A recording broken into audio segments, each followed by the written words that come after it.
Welcome. It Takes a Team podcast, episode 1. I'm here with Brendo. How you doing, buddy? I'm doing great. How are you, Tyson? Great. We're excited, man. This is a long time coming. We've been talking about doing podcasts for about a year. I think our network has a good story to tell. I think this is a good platform to do it. You know, we have a bunch of fighters with amazing backgrounds. We have a great support team.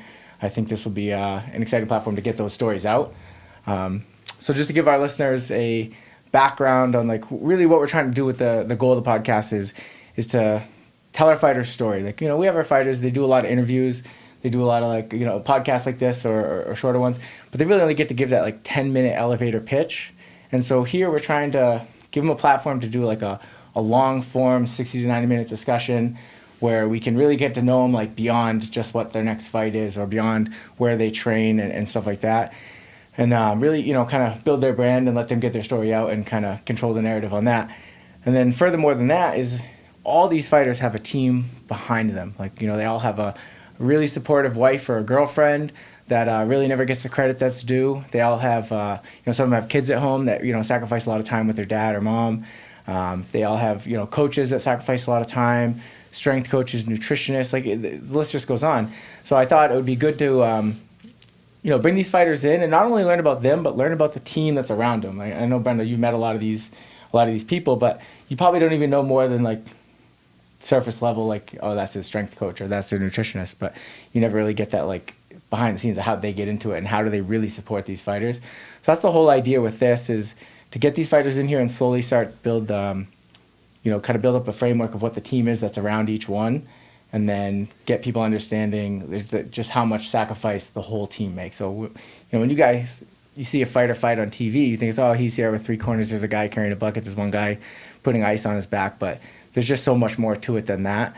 And I think, you know, this is a really good platform to kind of get that message out and, you know, just kind of tell that story, I guess, a little bit more in depth.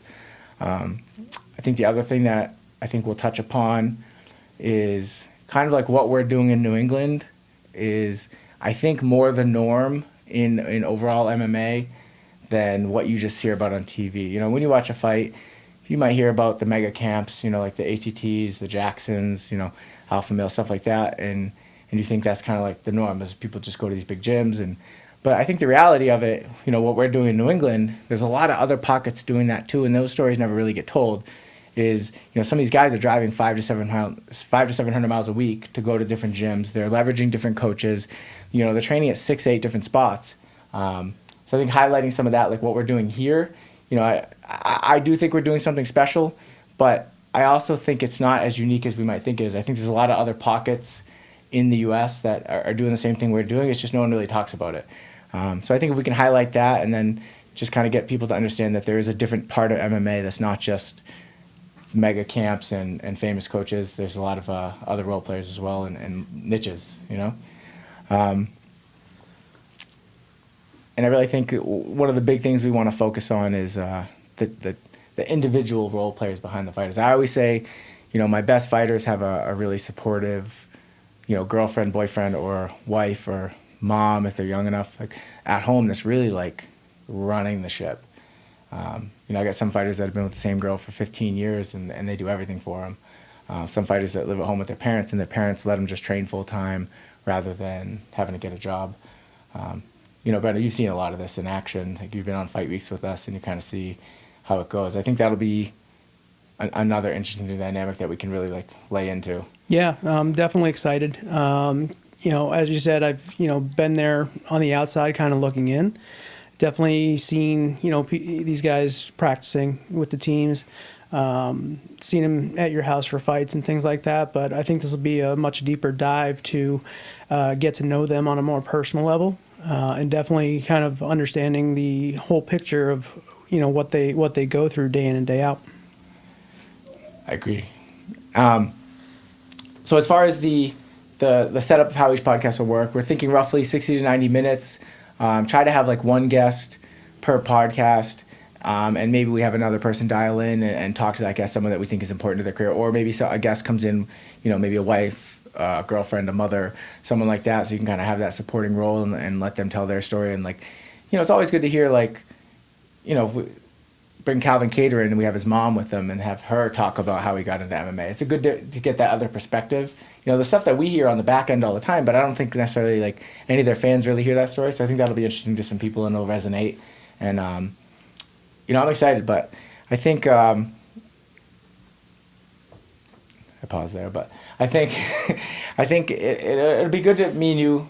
You know, we've been together how long? 22 years. 22 years. Me and Brendo wrestled together in high school, and then we went to college together. We played lacrosse, and then after that, we lost touch for a little bit because Brendo's a man of mystery. He doesn't. How long did you not have a cell phone? 3 years ish. Yeah, he didn't have a cell phone. He didn't have social media, and then actually it was MMA and jiu-jitsu that really brought us back together.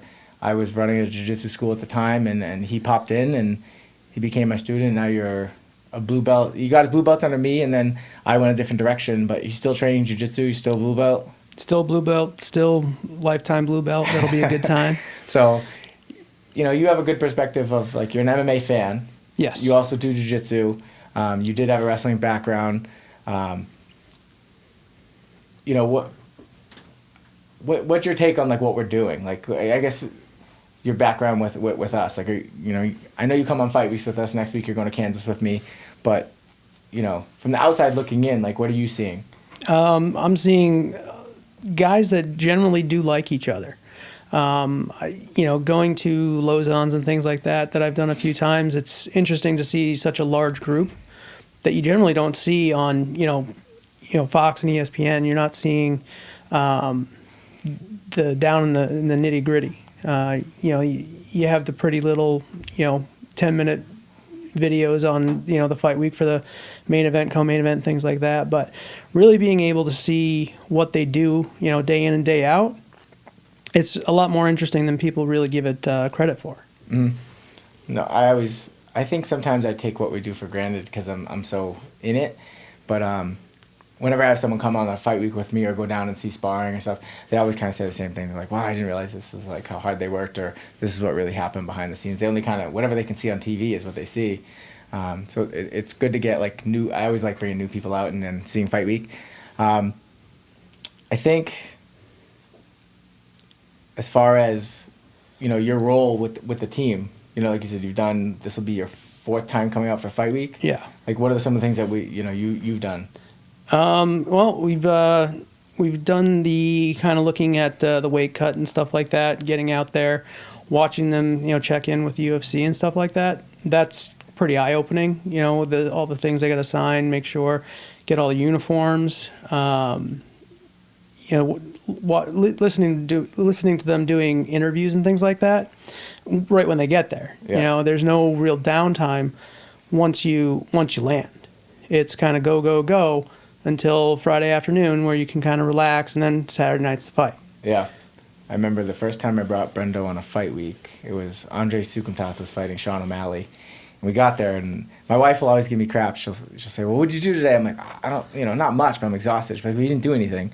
I'm like, it's a lot harder than you think. And finally I had Brendo out there one week with me, and it was like the 3rd day, and he's walking from the table to his bed midday because we had like a 2-hour break. And he goes, I don't really know what we did today, but I'm exhausted. And I think that's a good example of like what goes on fight week. Yeah. And I think once we have more fighters on, we kind of tell the story. I think people will start to understand like really how fight week goes. But I always appreciate when you come out because I don't have to fly out by myself and be in a hotel by myself and just do all that stuff. But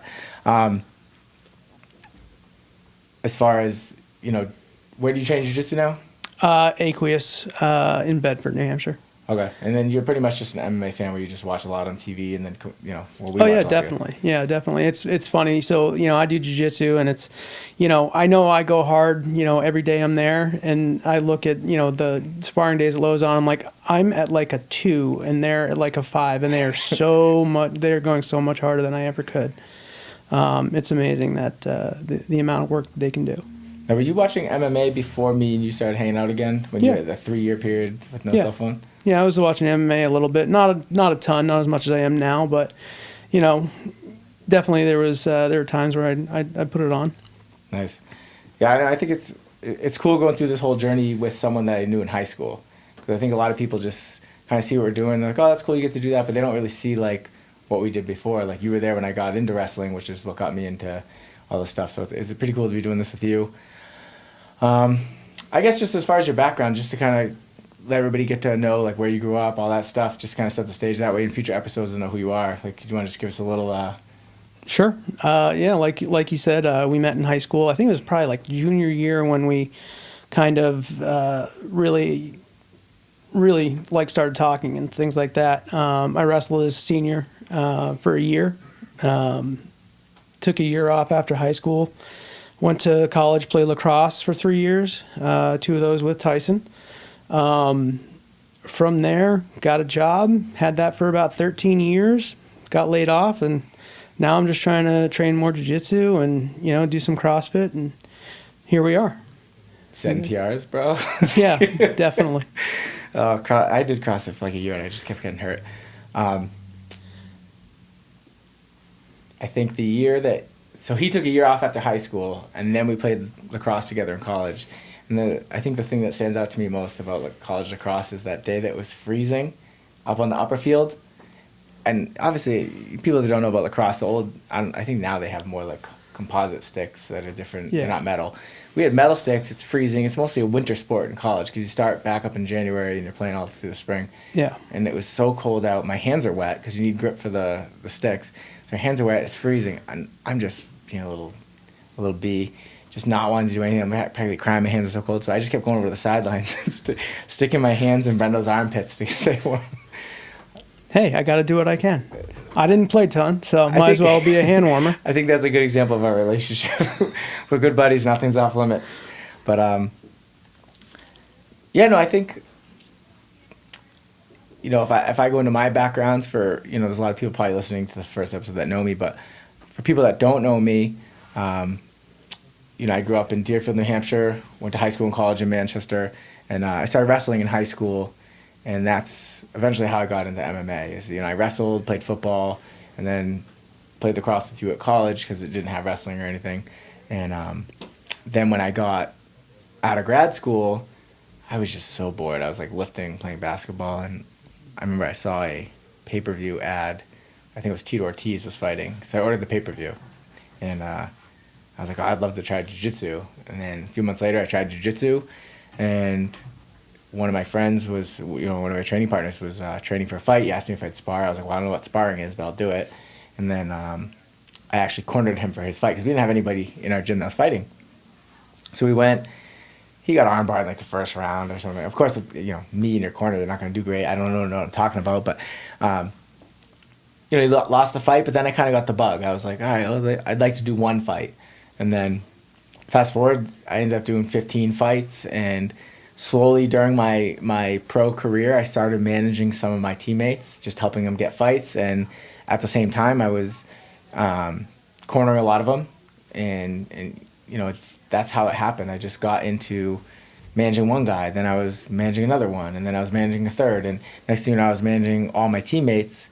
And then one of them, Rob Font, got in the UFC. And then that kind of made some other guys reach out and say, hey, can I have some help on the management side? And that's how I really got entrenched as an agent. It just kind of happened organically. And then, fast forward from when I finished fighting in 2012, we went from, just kind of, being local fighters. And now I think we got 7 guys in the UFC. I manage like 30. And, I coach a few. So it's been a crazy journey. It's wild. I think we do crazy things that I think will resonate with a lot of the people that don't know a lot about MMA, or maybe even aren't MMA fans. Like when they see like really kind of behind the scenes of like what we actually do, I think they'll find it interesting. But even like the people that are MMA fans, I don't think they really even know really what goes into it and how much everybody sacrifices. Like there's not a lot of money in this sport, so nobody's doing this to get rich. We do it because we love it, and then there's that camaraderie that comes with being a teammate. Like, you're willing to jump in a sauna with a guy when you don't want to be in there because he needs you to be there. You're willing to, wives are watching their kids for a week by themselves, so their husbands can go out and corner a fighter, and so you see it at every level. Is the amount of sacrifice and teamwork that really goes into the sport that's considered an individual sport. And I think that's really what keeps me sticking around is that brotherhood. Even me, we're sitting here today because of, you helped me.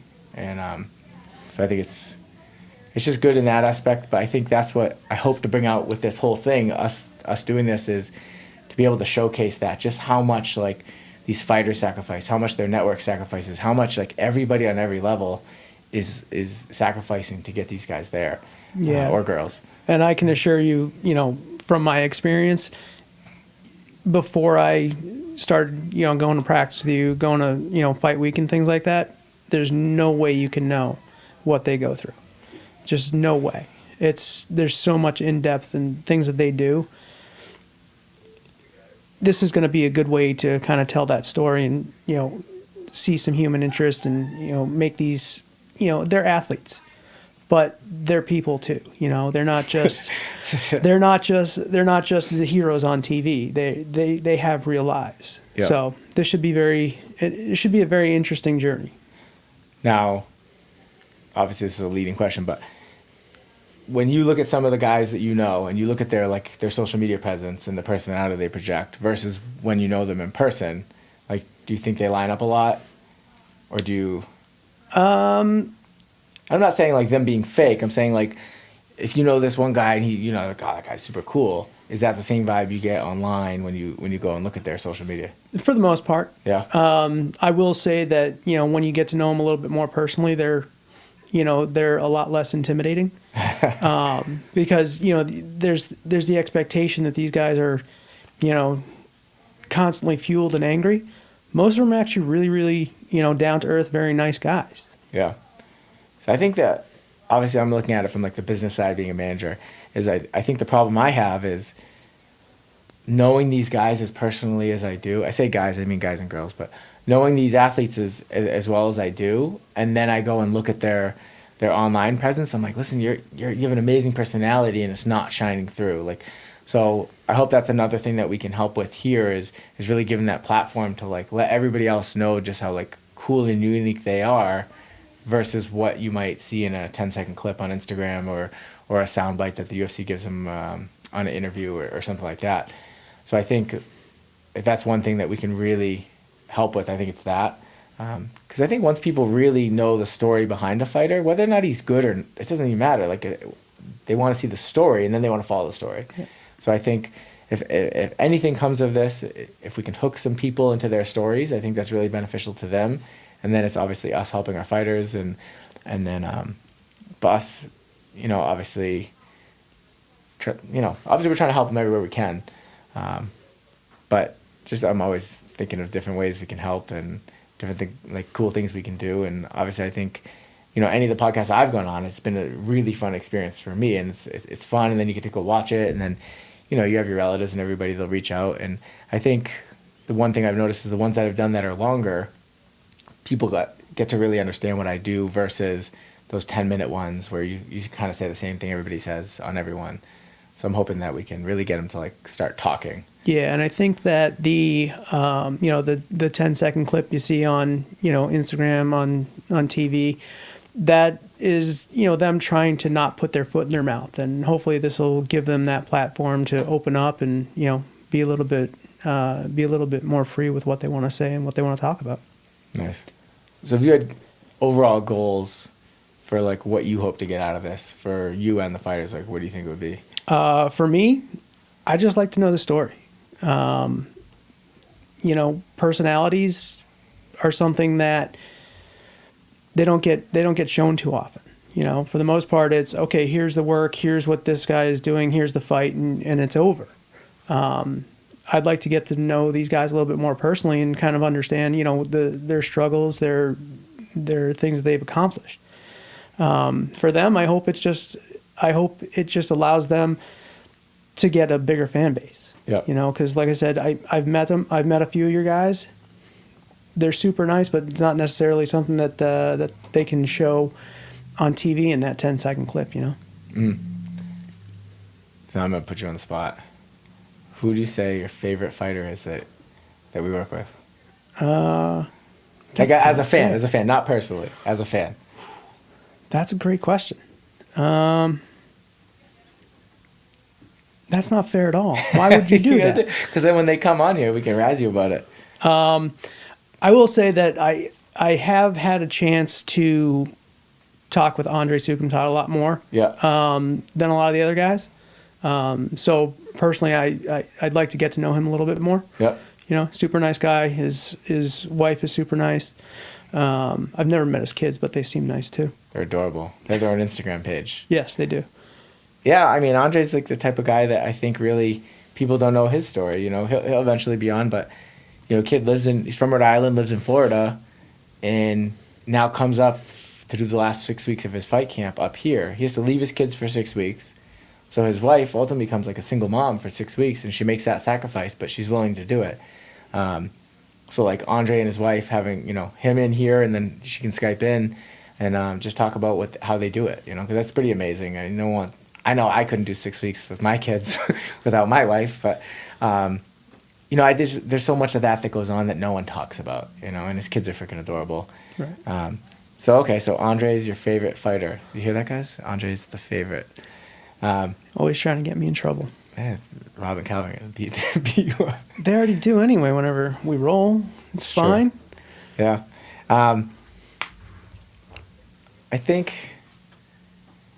Yeah, I'm just excited this is finally happening. Like, you know, we've talked about this for, like I said, like about a year, and I've been kind of gun shy to do it because I felt like, oh, everybody's gonna roll their eyes and say like, oh, you think you're Joe Rogan? It's like, no, I know I'm not Joe Rogan, but I'm willing to take risks to do anything I can to try to help my fighters, you know, because I think, you know, unless you're that top 3 or 5 in the division, you're not getting a lot of attention, so you have to create it. You have to promote yourself, and some of my guys are better at that than others, and I think the ones that it doesn't come natural to, like, let's help them.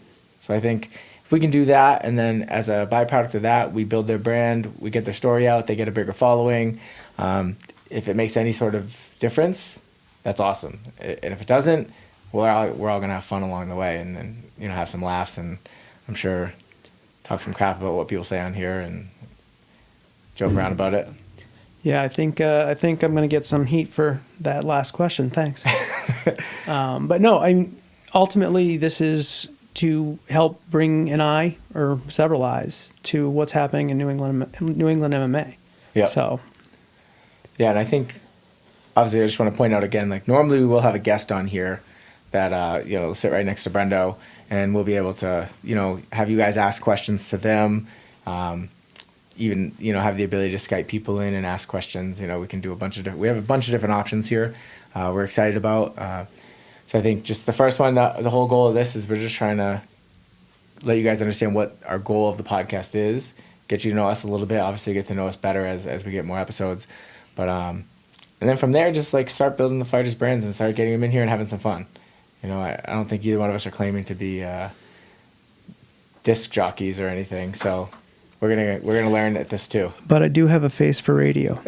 You do have a face for radio. I have a voice for sign language. So, Razz, I think so we got Billy Razz sitting in the back over on the other side of the sound booth. I think he had some questions he wanted to ask for us. Boys, how's it going, boys? Everybody hanging in there? Yeah, man, it's less stressful on that side of the glass than this side. Man, you say that. I'm getting harassed with questions right now. You know, it's going. All right, so we got a few questions that some people have mentioned for us that they wanted me to throw out to you guys, and you know, give me your honest opinions back. But this one, judging from how it's written, seems to be meant for Tyson. So the first question I'm going to go with is, what was the toughest moment of your career this far? I mean, some of the toughest things we have to do is like when someone gets released. I think that's not something I take lightly at all. Like, that person's effectively, they're getting fired. And, you know, when you see that email come in, like as the manager, you're going to be on that email. Or you might get told by the matchmaker before the email from legal comes, like, hey, listen, I have to release this fighter. And it's that feeling you get in your stomach. I feel like I'm getting fired. You know, I've been fired from jobs in the past. Not my fault. But I've been fired from jobs in the past, and I know how that feels. And, like, I don't know, it's just, I lose sleep about it. And I think it's just, I mean, I'm getting like goosebumps thinking about it. Like I hate that feeling. Like I hate knowing that, like, you read that email and you're like, oh my God, and everything kind of stops. You know, because this isn't a numbers game to me. This is like the human game. Like these are friends of mine, and now I have to go and effectively tell this person, hey, listen, like, you're fired. You know, and obviously I try to put it in a much more delicate way, but there's no easy way to say it. Is, hey, you worked so hard for this dream. You got to the mountain, and they didn't think you could reach the top, and now you're off the mountain. It's not easy. Yeah, man. I think that's the worst. That, and then I think it's never fun cutting weight. Anytime we have to help a guy or a girl cut weight, it's just miserable. But yeah, man, I really think from like a coach or an agent side, the most miserable thing is just anytime you have to tell a fighter like that you're fired. You know, it's just awful. Like, you get that email, it puts a pit in your stomach, and it's not something that I hope I'll ever get used to. But I think if I get used to that, it's like I shouldn't be doing this, because now I'm doing it for money and doing it for the wrong reasons, and that's not what I'm about. So I think, it sucks. Like, how can you relay that to your background? Like, you want to say the question again, Billy? I even forgot. Well, no, even, you're talking about you basically have to tell somebody they're fired. Yeah. Several years ago in my old job, I actually got into a situation where I would have to tell somebody, you can't work here anymore. And whereas you try to make it easy on the guy, I had to, because I wasn't really in the role of management, I actually was like, give this to somebody else. Yeah. I can't do it. I'm not going to do it. So yeah, I've definitely been there, but I was able to just put it off to somebody else. So yeah, that is tough. Jesus, I thought we were going for, I had a really hard fight sometime. And you had to go make it all dark on me. It's tough, man. I can't think of anything that's been worse in this sport. Like, read what was the question again? The toughest moment of your career. Yeah, I think that's the toughest. Is, obviously there's like, hey, I broke my thumb and stuff, but whatever. But that it doesn't get darker than that, in my opinion. No, telling somebody their dream is over should never be easy. Should No. never be easy. Like I said, and if it does get easy, I gotta just get out and do something different. Yeah. What you got next, William? So this was a good one, right? Because there's a lot of different ways you can go with this, and I think it's a multifaceted question that we all might have different answers to. So, what is the one thing you wish you could change about MMA? Well, you go first, Brendo. Thing that I wish we could change. Somehow the judging system. Okay. Great That would be one thing. Because there's a lot of, and I am the worst judge ever, because I watch fights and I'm like, oh, I think this person won completely wrong. And that's fine. I understand. I have my limitations. But having, 3 judges come up with varying scores for the same fight that they're watching at roughly the same spot in the arena, there's no way that judging can be so gone off in so many different directions if you're good at judging a fight. Yeah, judging is a good. So how would you change it? You just said, you didn't say we have to have a solution. I think you need more judges. I think that's the easiest one. Is it, like, let's say you made 5 instead of 3, the room for error would go down a little bit. But 3 is just tough, because if you have all it takes is one person. Maybe. Well, it really takes 2 people to mess up versus 3. Yeah. Would you possibly take them out of the arena, put them in a place where there's a camera? I've thought about that too. Is, if let's say you put someone, first of all, shut the sound off. Yep. Because I think that's, we're human. They hear a shot. When we fought Sergio in Milwaukee, anytime he landed anything, even if it didn't land, it was like, oh. So I was like nervous about that. Me and Joe Lozon were in the corner, and I was like, I don't know, man, that was kind of a close round. But then you go back and look at the actual fight, and we dominated the round. There were no close rounds. That's really in that yeah, fight. but in the corner, and you hear everybody screaming. I'm like, what is happening? Like, you're getting hurt here. But I think if you had them off site in watching on camera with no sound, I think they'd probably be able to give a more unbiased opinion. And then if you had more judges, that could be an easy way to start. I do like how like Pancrase does it. You fight the first round, then you go back to the corner, and before you walk out for the second, they post who won the round. Yeah, I think that's a big one for me too. I think that they should be showing the scores after every round. Yeah, I think because then it makes for an exciting third round. Like, and then obviously then with that you have to add installing. So if I've won the first 2 rounds and I know that, and I start running in the third, they can throw up a yellow card or whatever, and you can get a point taken away. So effectively, all I have to do is now lose that round, and it's a draw. Yeah. So that's one. So what was the question? It was one thing you could change about MMA. From my end, I think the weight cutting. That's me too. I think that's the biggest. I just see so much money and time and meetings and energy being tossed around and discussions being had, and they're like, oh, we can try to stop weight cutting, we're trying to make it safer, and certain commissions are saying like, oh, we're going to make you weigh in the next day and make sure you don't gain too much weight, because if you do, we'll make you go up weight class. Well, and if you weigh too much when you check in on fight week, we're going to not let you fight in that weight class again. Like, all they're doing is making fighters cut weight 3 times now instead of cutting once. They haven't done anything to curtail weight cutting. I've been saying it from the beginning, and I had this discussion with some very high people in big promotions, and at the time they weren't even aware what 1FC was doing. I was like, why don't you just do what 1FC is doing? Like, what are they doing? And I explained it to them, and they're like, oh, we'll look into that. And then I sat down with them again like a year later. I'm like, why has nothing changed? It just seems like it's getting worse. I think certain commissioners they have their heart in the right place, but their execution is a little off. Weight cutting is just horrible. I've had bad weight cuts myself where I've passed out multiple times and passed blood and everything, and you get knocked out. It's not good, and it's so avoidable.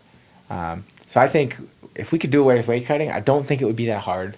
I think more weight classes is like a pretty great solution. I don't necessarily think so, because now it's going to be more tempting for that guy who's always fought at 170 to drop to 65. So I think you're going to see more encouraged. It's going to be more tempting to go down a weight class. Now, sure, you're going to see those people that fight 170, maybe, I'll go up to 75. That might happen, but I think you're going to see more bouncing around, which means... I think it depends on what your weight classes are, right? Because if you look at boxing, I think boxing's strange, right? Because there's so many weight classes. It goes every like 5 pounds or something like that. But I think, if you look at some of the weight classes specifically, like the difference between 205 and 265 is absurd. Like a 225-pound weight class, I feel like is something that makes a huge impact for, a lot of people. I think that would open things up very much. Another one, too, is I think there's a big difference between 55 and 70, so I think there should be a 65 and a 75-pound weight class. I don't know if you guys tend to agree, but I think that's one thing that I think gives people a little bit more of an opportunity to find something that really fits them. So let's say like the heavyweight, the 205 to 265, are we then going to see the 240-pound heavyweights go down to 225? That you're just going to see more guys cut weight. Yeah. Adding weight class, I don't think, because now everybody's just going to cut. They're still going to cut. It's just not what weight class do you cut to. Because now the guys that are fighting at 170, you're going to see the guys that could only make 175. Now they're like, or when the small 185ers are now going to think about going down to 175, but they couldn't think about 70. And the 70s that would never think about 55 are going to think about 65. So you're going to, I think, and the fighters are still wired. And like you see, like obviously they're, the coaches that they work with have an impression on them. And I haven't seen the mentality change. You're starting to see it a little bit with guys like Dustin Poirier, Mike Chiesa, guys that are going up. But for the most part, you see these guys are still thinking about going down. So I don't think adding weight classes right now I think it's a good idea. I think they should have a 65. But I don't think adding more weight classes is going to discourage weight cutting. I think it's going to encourage more people to try weight cutting. I really think there should be no weight cutting. And I think there's already a solution out there. Why not do it? Let's just eliminate it. Yeah, but who would be in charge of like all the testing? Is that UFC? Is it the commission? We have to talk to like someone that fought for 1FC. I know when Ariel first got signed with him, Ariel Sexton, he just won for them, and we used to train with him. He was telling us how it works. If they do some sort of gravity water test, and they have you step on a scale, like when you get your bout agreement, and like, all right, this is what you weigh when you're not dieting, and you're fully hydrated. Now this is your weight class. And he used to fight at 55. Now he fights at 170. Yeah. So I think it's, they're doing the UFC's doing with Sada, that can't be cheap. Just have him bring a scale with him. I don't know. It's true. But what else you got, Billy? I got a few for you. I'm trying to dig through because we got a bunch of questions, and I'm trying to figure out the one that might work the best. It's probably most of my wife. She's like, "Are you gonna be home to put the kids to bed?" Did you get the milk today? Yeah. Oh, I gotta get. I got a good one for you. What's your least favorite part of fight week? I feel like that's one of those unsung questions that no one will understand. I'm just coming off my first fight week, and it was bizarrely exhausting, despite not a ton of crazy stuff going on. So what is your least favorite part? You've done a lot more than I have. So I think my least favorite part, and I guess this isn't really even down to fight week, it's the fact that I can't put my phone on vibrate. So I need to have it on because you never know when someone's going to call if there's going to be some sort of issue, or if the fighter all of a sudden this happens, or the UFC calls and they need this done. Because a lot of times when the fighters check in, they'll have their number, but like if anything happens, who do we call? And they'll give them my number. So I'll be sleeping in a room with like 5 dudes. That's how we do it because we don't have our own hotel rooms. So I'll literally, like, I could be sleeping next to Joe Lozon or sleeping next to Brendo. One week I slept in Milwaukee. I slept 4 different guys that week in the same bed, but I always bring a sleeping bag. Can we get that cut somewhere? So, and every time my phone goes off, especially if it's West Coast. So now we're in Vegas. It's 4 a.m. It's 7 o'clock back here. My phone starts dinging off with those East Coast emails and messages and stuff like that. And I have to check it every time. I have to check it just to make sure it's nothing that's going wrong. So I think it's like it's always being on, and I think that's the mentally exhausting part of fight week is.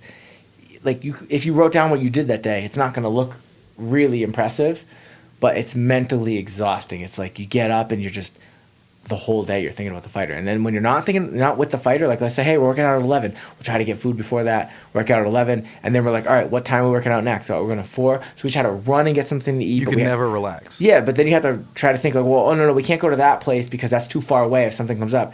And then half the time you do try to roll the dice. And you're like, oh, let's go to that next place because I read a review that's great. And then you go there and then the fighter texts you and says, hey, actually, I want to work out earlier. Let's meet at 2. And then you're like, all right, lunch is canceled. Let's go back. And that's not a complaint. It's just you're on call 24/7. You're basically It's just a fact of life at that point. yeah. And once I feel like from the Tuesday morning when you get there, even for me to the airport, I'm like I'm just herding cats. I'm just trying to get everybody to the flight. Get these guys there on time through security, not forgetting things in security, doing all that. And then the minute you get there, I'm on. And then the minute they touch that scale on Friday morning at 9 a.m. and it says that they made weight, I'm just like, oh, okay, now I'm going to go relax, and then you kind of go out, all right, we're going for a nice lunch today because we're not working out tonight. And I think it's just the being on call all week is the most draining part, but at the same time, I freaking love it. It's sick, right? Yeah, that's not normal. That's not normal. It's fun. Yeah. To be honest, the stressful part about fight week is because I'm completely on the outside is the fight itself. We were in Moncton, Calvin fought, and I was incredibly nervous for no reason. I've never really punched anything, and yet being in that position, just watching, that was very stressful. And then once he and Andre fought, it was much more calming. Yeah, but once I explained it to my older brother one time. He came out to see Doomsday fight. It was when he fought Tim Means, and we were talking that week. He's like, "This is so cool." I was like, "It is." I was like, "Hey man, once you do one fight week, it kind of ruins the sport for you as a fan." He's like, "Well, what do you mean?" I was like, "You see all these people around here. You see that guy FaceTiming his kid. You see that coach over there. You see all these things. You see all these sacrifices that are being made, and every fight, half those guys go home with making half the amount of money." Half those guys go home with stitches in their head. Like you just see that, oh my God, there's like a real human element to this. And then, unfortunately, Doomsday did lose. And my brother texted me after this, and I was like, "Hey, are you staying at the rest of the fights?" And he's like, "No, man, I had to leave." He's like, "I'm just so bummed," And now he's always watched fights from like a different point of view as well. So once you add that human element to it, and you saw how hard they worked during camp, you saw how all the workouts they did on fight week, and then when they're fighting, you realize how much is on the line. And that's just you just being a friend and a fan and watching. Yeah, just a guy completely on the outside. It's tough to watch when you get to know them. I think that's one of the things that most people are missing especially when it comes to the fighters, right? Because everybody's excited about the fight, and people have fighters that they like and fighters that they're invested in. But it's very different when you see, after that fight's over, you watch the guy give his victory thing, gets interviewed by Joe Rogan. That's all fine and well. But what you're missing is this guy who just spent 3 months sinking money and time and driving all over, the states in a lot of cases, and going to multiple states to different coaches and sinking their own money and paying for their coaches and flying people out. And, at the end, it's just, you lost. Yeah. And that's it. And it's not like most team sports. I mean, you can't go and be like, oh, well, the quarterback threw a pick in the last 10 seconds of the game, but I was doing great. You go into that cage alone, and it's all on you. And I think a lot of people don't understand or even appreciate really how much it takes for an individual to do that at that level, because you're risking a ton. It's all on you. Yeah. And I think, obviously, this is more of just a generic MMA topic, but when these fighters lose, it's not like other sports where if the Patriots lose a game, all right, we'll get them next week. Well, these fighters don't know when their next fight's going to be. It could be in 6 months. You have that taste of defeat in your mouth, and you don't know how long it's going to be there. You don't even know when you get another chance to redeem yourself. So that sits with you longer. So on the mental side, it's rough, man. It's I know even me, like I carried that taste longer with me, on the coaching side than I did as a fighter. But it's wild because you don't know that you're playing next Sunday. It could be. And you have no control over it. Exactly. So if you had a good performance but still lost, you could be waiting 6 months. You could be waiting 9 months. Yeah. You could be waiting 3 months. But the fact is, you don't have much control over it. Right. But it's all these things that make those wins so much more sweet. When they get these wins and they're big wins, it makes you appreciate it that much more. So, there's ups and downs to it all. But we got any more, Billy? Yeah, one more I think will actually be pretty good. We touched on it a little bit in the beginning, and you referenced it as one of the struggles that a lot of your fighters go through. But, everybody sees, in the end of the day, we say it's one guy in the cage, one guy fighting one man and all that stuff, but they don't understand, the team aspect that comes to getting to that point. So one of the questions we got here was, how much of a factor does your team play in your MMA career? I would say it's huge. Well, I don't necessarily want to speak for my fighters, but I'll just use myself as an example. When I was fighting, I had my people. Everybody's got like a guy. Like the guy, like TJ's got Dwayne, but he's got a bunch of other coaches. And Connor's got Kavanaugh. But he's got a bunch of other coaches too. Yeah. So, but there's always that one guy that gets known, but there's always that's your guy, and then you have all the other role players. So I had I kind of had two guys where I had John was my stand-up guy, John Johnston. He cornered me for all my fights. He did all my mitt work, and he would drive me to weigh-ins. He would do that. And then I had Chris Owen, he was my jiu-jitsu coach, and he would corner me for all my fights, and he would just kind of be like my mental coach. He'd be like, oh, you're going to do this, you're going to be great. And those guys gave me all the confidence, and they're the ones, those two were the ones that sacrificed for me. Those are the ones that I knew were taking time off their other jobs, putting miles in their car, taking time off of social meetings to come to my practices. Those are the guys that made me a priority, and I always knew how important that was to me.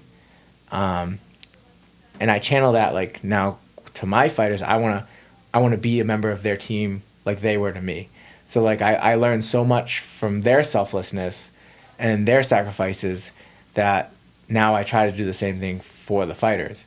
But as far as the team aspect, I mean, I think I had one knockout in my whole career, and I remember because some people are like, oh, you just corners go out there and they don't do anything, they just kind of whatever, it's a fight, how much control can you really have? And it was a fight that I got a knockout with 3 seconds left in the first round. And with 10 seconds left, I heard the clap. And then I remember my jiu-jitsu coach, who's not a striking coach, but he knew me personally, and he just happened to say, Tyson, give me one more. And I knew that meant, fake the jab, level change, and come over the top. And, we drilled it a lot. And I heard the 10-second bell, and I'm like, all right, I'm just going to, whatever, I probably lost this round, no big deal, I'll get him back next round. And he said, give me one more. I was like, okay, Chris said to do it, I'll do it.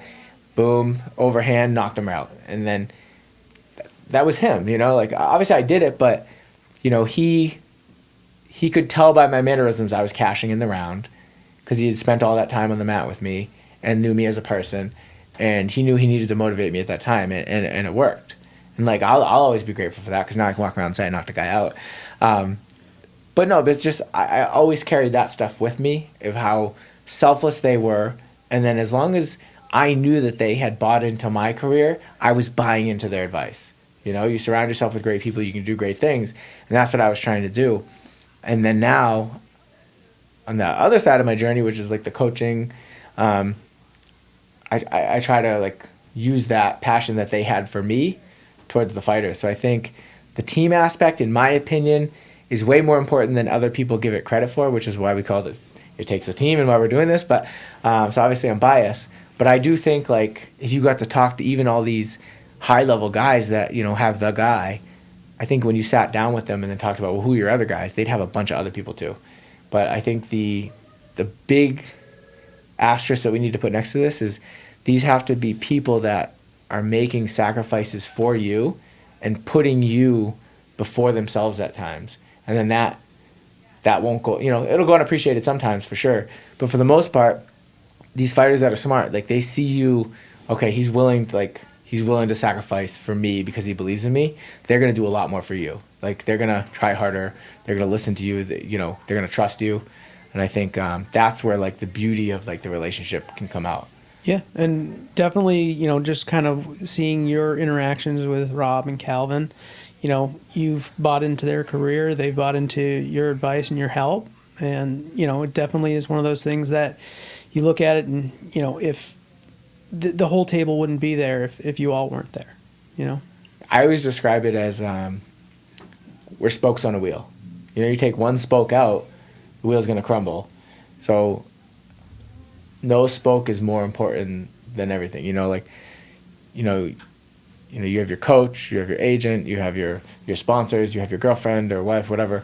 You have, you know, kids, wife, it doesn't matter. Like you have your squad, you have your team around you, and they're all spokes. You know, you take one spoke out, you know, the wheel's not as strong. And I think as long as every spoke knows that there's other spokes that aren't more or less important, then it can be harmonious. And I think that's where you're trying to be, is that sweet spot where everybody knows that what their role is and what they're contributing, and then what they're going to get out of it.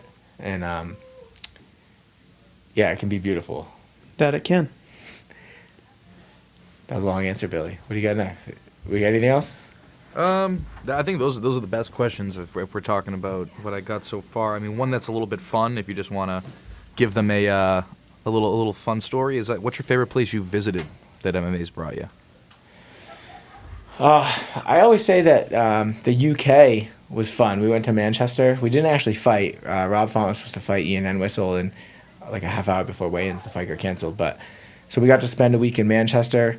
That was when Fat Tyson was around. So me and Fat Calvin, we walked around, and they had like a food truck festival right next to our hotel. I think this was like October, and it was kind of chilly out, nice weather. So we're walking around in hoodies, and there's a food truck festival right next to the thing, and we found the most delicious cup of hot chocolate in this food truck. It was like a Reese's peanut butter cup hot chocolate. It had like a peanut butter cup at the top, but then another one that would like fall in, it would melt, and you'd kind of drink it. And it was nice. But honestly, it reminded me a lot of Boston. Yeah, Manchester's a lot like Boston when I was there too. Yeah, you just walk around all the buildings, you're like, wow, this is Boston but older. Other than the food truck, though, the food kind of sucked. It was basically just bar food, like fish and chips, and nothing great. You know, it wasn't awful. Like, we found some Italian places to eat and stuff, but the scenery was great, and the people were pretty nice. But then when I talked to other people from the UK, they're like, oh, you went to Manchester, that's a dump. I'm like, well, I don't know. What do other people say about Boston in the U.S., right? Yeah. It's the same city, man. It's the same city. True. But, yeah, I think that was cool. And then I've been to Brazil a few times. It was, you know, Rio de Janeiro was nice. It had a cool beach. I didn't necessarily always feel safe just because you get these travel advisories saying, like, oh, don't go off this block. And then you find out a couple years later that the same beach you were at is where they got mugged when the UFC was there. So there was that element to it, but it was very pretty. But I just went to Argentina in November for Devin Powell, and me and Joe, we had the best steak I've ever had. Like, it was like you're paying the 99 level pricing, but for like Ruth Chris level food, it was freaking amazing. It was just the best steak, and the people were really nice. It was clean. The hotels were nice. I love that too. But I'd say overall, what sticks out the most is Manchester. I loved it. You've only been. I've only been to a few, but to be honest, as a fat kid, I never thought I'd like Vegas. But it's great out there. It's so hot and dry. If it's 80 degrees here, I sweat like a pig. But in 112 degree weather in Vegas, it's quite comfortable. Yeah, I like it. I've never been to Vegas. What? In It's a all good this time doing this stuff, I've never been to Vegas. You're a fraud. I know. I've been to Thailand though. That was pretty cool. That's probably one of the coolest places I've ever been for. That is, I years. think, a place I'd like to go.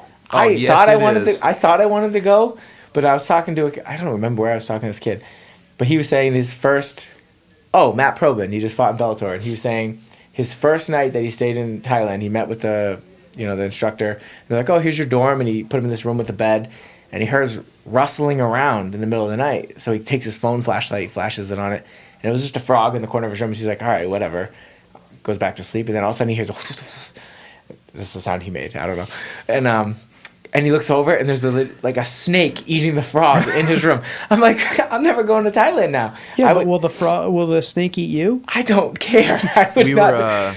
We were in Thailand, and our windows were almost like barred, like when you're kind of in the hood. They had like these barred windows right next to the shower, and I'm showering, and I forgot something right out, so I stepped out of the shower real quick to grab something. Maybe it was like shampoo, and I came back in, and there were monkeys reaching through the bars in the window trying to grab my body soap because it was like this purple-looking whatever thing, and they liked it. And you had monkeys that were trying to reach in the window when you were in the shower trying to snatch your soap or whatever it is that they could get. Which was did the wild. monkey wash your back? Honestly, I wish I was thinking clearly enough to go for it, but no, it wasn't anything fun like that. Wow. But it's pretty crazy. It's probably the most beautiful place I've ever seen in person as well. It looks great in pictures, and I hear great things, but I'm not letting a snake eat a frog in my room. I'm going to stay in a nice hotel. Yeah, it's got to be pretty inexpensive, right? I heard once you're there, it's pretty Yeah. cheap. Or Billy. Oh, you're balling out. Yeah. It was a good time. But that's it. I mean, that's what we got for the questions right now. Keeping it a little more low key for the first episode. All right. So, I think that's all we get to say. I think we set up the stage for what the podcast is going to be about. What it's going to be. It's not just going to be us two chubby kids up here talking about us. It's we just wanted to kind of give our backgrounds a little bit, get comfortable, and set it up so that way when we have our guest in here for the next episode, we're a little bit more ready to go and we have a good flow. But I'm excited to get the guys in here. So I think really what you guys can do to help us is we have a obviously we'll share this on our social medias and all that, but follow it on Instagram. It takes a team. There's a underscore in between each word. It takes a team podcast, and just DM any guests you want to see on that what we work with, or questions that you have for certain guests. Then we'll keep those stockpiled. That way, when we do have them in, we can get things going. I've already had. Believe it or not, I've already had girls reach out to me on Instagram and ask when Calvin's coming on and see if they can Skype in. So Calvin's got requests already. Like, when's Cater going to come on? And, but I think that'll be interesting. We'll have to have some girls Skype in and talk to him. But yeah, that should be awesome for we run everybody. like the dating game out of here. Yeah, I'm excited about that one. Yeah, I would have called nonsense, but I spent so much time in Milwaukee cuddling with Calvin that I see the appeal now. Those hotel beds get a little tight, and it was cold in Milwaukee, so he's a good cuddler. I get it. Yeah, so I'm not gonna comment on that. That's a good spot, whatever, man. You and Joe were cute over there too. It's okay. Your secret's safe with me. So yeah, I mean, thanks for coming in, Brendo, and It's been a blast. We're excited for the next episode. Thanks, everybody.